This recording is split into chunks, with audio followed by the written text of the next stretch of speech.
चंद्रयान-3 की कामयाबी के बाद अब इंडिया का पहला space based mission Aditya L1 सूरज के बारे में मालूमात लेने या उसे जांचने के लिए सितंबर 2, 2023 को श्रीहरिकोटा लॉन्च पैड से जा चुका है। इस स्पेस का वजन 3,264 पाउंड है, जो अपनी मुकर्रर करदा जगह पर 125 दिन में पहुंचेगा और 5 साल तक वहीं रहकर सूरज का मुआयना करेगा और मालूमात इकट्ठी करेगा।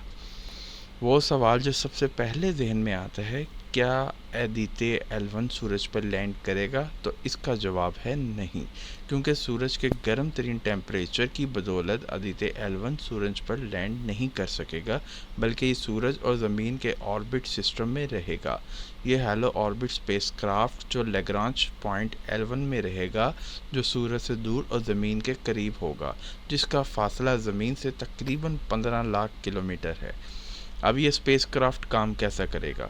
तो आपको बताते हैं कि ये स्पेसक्राफ्ट लैग्रांज पॉइंट L1 में रहकर मालूमात इकट्ठी करेगा। अब ये लैग्रांज पॉइंट L1 क्या है?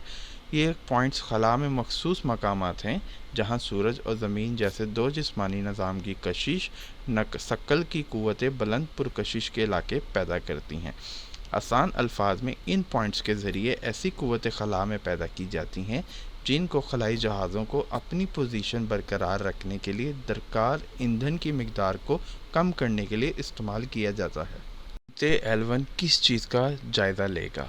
तो हम इसको 3 हिस्सों में तकसीम करते हैं। सबसे पहले फोटोस्फेयर, फिर आता है क्रोमोस्फेयर और फिर आता है कोरोना। फोटोस्फेयर मतलब सूरज की दिखाई देने वाली सतह, जिसे हम लोग दूर से देख सकते हैं।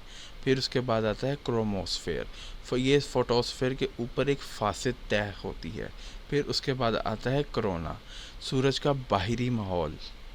फिर उसके बाद एक सवाल ज़हन में आता है, क्या है आदित्य L1 ये सब चीज़ों के बारे में पता कैसे करेगा?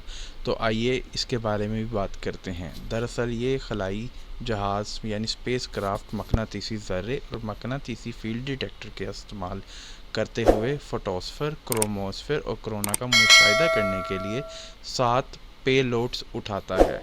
आदित्य L1 जो अपने साथ 7 किस्म के पेलोड्स कैरी करेगा, वो ये पेलोड्स ये हैं।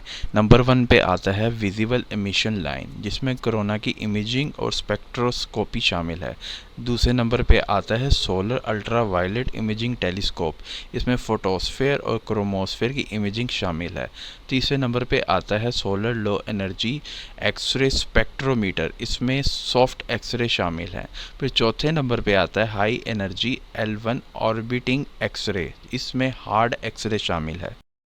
फिर 5वें नंबर पे आता है आदित्य सोलर विंड पार्टिकल्स, यानी इसके अंदर सूरज के गिर्द चलने वाली हवा यानी विंड का जायज़ा लिया जाएगा। नंबर 6 के ऊपर आता है प्लाज्मा एनालाइज़र। फिर नंबर 7 के ऊपर आता है एडवांस ट्राई एक्सल। ये थे पेलोड्स जो आदित्य L1 अपने साथ कैरी करेगा।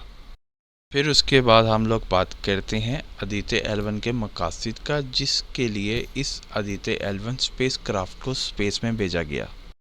पहले आदित्य L1 वहां रहकर शमसी तवानाई के बलाई माहौल की हरकयात का जायज़ा लेगा। फिर उसके बाद क्रोमोस्फेरिक और कोरोनल हीटिंग का मुताला करेगा। जुज़वी तौर पर आयनाइज्ड प्लाज्मा की तबियत, कोरोनल मास इंजेक्शन, CMES का आगाज़ और शोलों के तबादले वगैरह शामिल हैं इसके मकासद में। फिर उसके बाद आता है इन सीटो पार्टिकल और प्लाज्मा माहौलियात का मुशाहिदा करेगा। सूरज से पर्टिकुलर डायनेमिक्स के मुताले के लिए डाटा फ्राहम करेगा। फिर उसके बाद शमसी कोरोना की तबियत और उसके हरारती तरीक़ेकार का मुताला करेगा। इसके अलावा कोरोनल और कोरोनल लूप प्लाज्मा का तयन करना, दर्जा हरारत, रफ्तार, कसाफत, तरक्की वगैरह, शमसी कोरोना में मकनातीसी फील्ड, टोपोलॉजी और पैमाइश। फिर उसके बाद खलाई मौसम के लिए ड्राइवर, शमसी हवा की असल साख्त और हरकयात का मुताला करना भी इसके अहम मकासद में शामिल है। फिर बात करते हैं आदित्य L1 की अहमियत की। आदित्य L1 मिशन सूरज के रवैये और ज़मीन और बलाई माहौल के साथ उसके तामुल के बारे में हमारी समझ को नुमायां तौर पर आगे बढ़ाने का वादा रखता है। इस मिशन से तयशुदा मुशाहिदात और डाटा इकट्ठा करना शमसी और फील्ड फ़िज़िक्स के मैदान में कई अहम दरियाफ़तों और बसीरत का बाइस बन सकती हैं।